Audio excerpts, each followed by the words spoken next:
Good afternoon, ladies and gentlemen. Today on Customer States What, we have a 2012 Tacoma with no e-brake operation.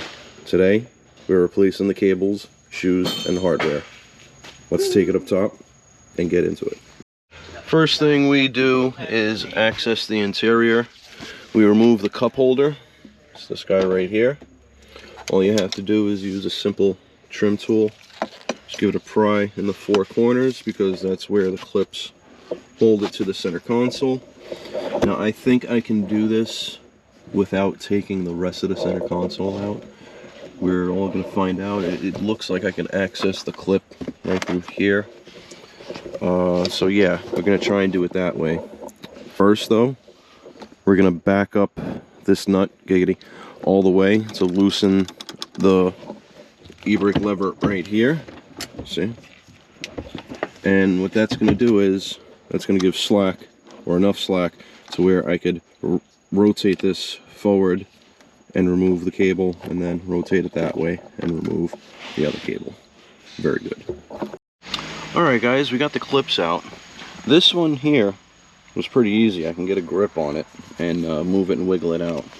The one here I couldn't, so what I did was I grabbed the tab like this here, and I used my trim tool like this to push it up, and then out.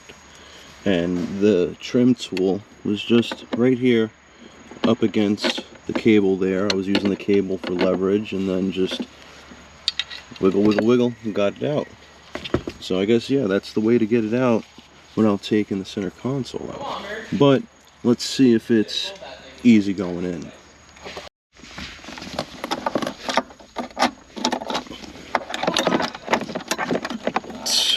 Come on, I got the other one out, no problem. This one's going to be an issue. Oh, there we go, there we go, there we go.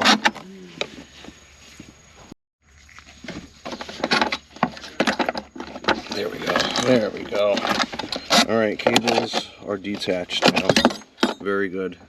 Now, to get the drum off, usually I'll spray some PB Blaster in the holes, give it a couple of shots. If that doesn't work, which it didn't work on the other side, and it's not going to work on this side either, you got a hole here and a hole right here, and what you do is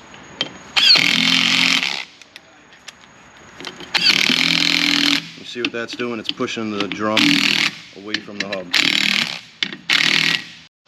So before you could remove the drum, or if the drum is seized to the hub, you spray the PB Blaster and whatnot. But you also have to remove this rubber plug here so you can gain access to the star adjuster and back it out. Depending on which side you are on, the direction to back it out will be different.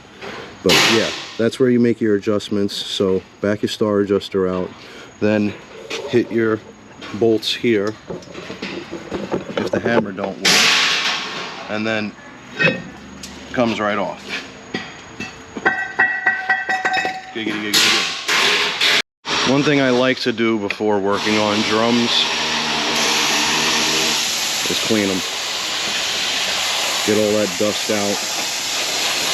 That way you're working with kind of a clean product. Very good. So while that dries, the reason why we're replacing the e-brake cables. Oh, look at that. We got two Grommets cables. That's one. And that's the other. So now that we have both cables out of their respective grommets, we had a mount right here, a mount right here. We also had a mount up here that it's easier to get off through the inside. We had one over here that's easier to access from here because of the gas tank. There was one also right here and right here, same for the other side.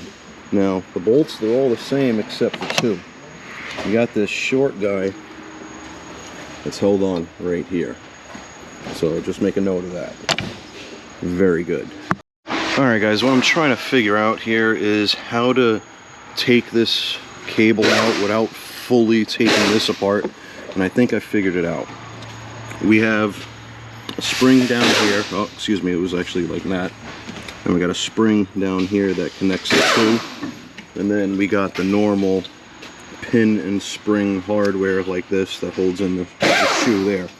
So what I'm going to attempt to do is, which I think I can, stretch this out just enough. And I have access to the cable right there. And you see, I think I'll be able to remove it. So yeah, I might be able to get away with it.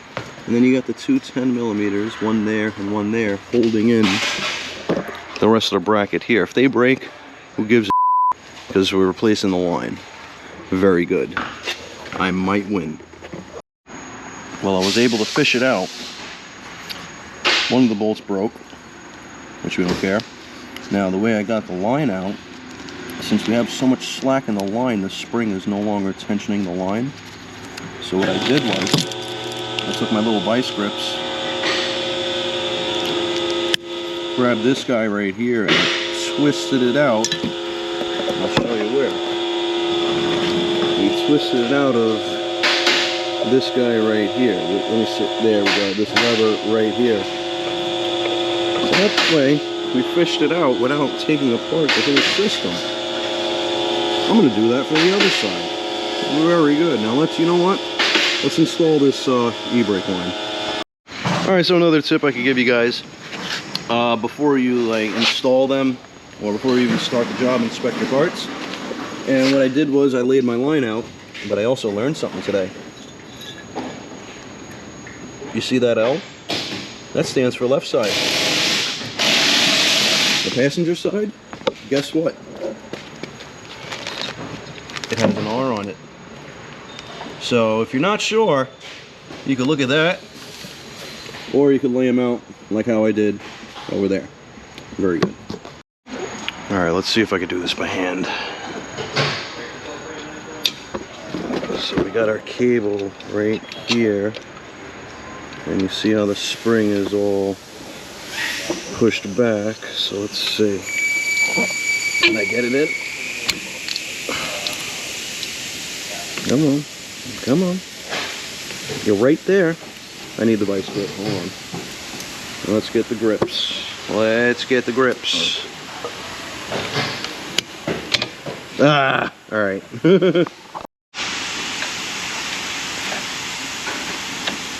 Oh, look at that. One shot. And we're in. Very good. Another thing I like to do, I'll inspect the drum to see if there's a lip around here. And what I do is I'll take my little whiz wheel right here and just see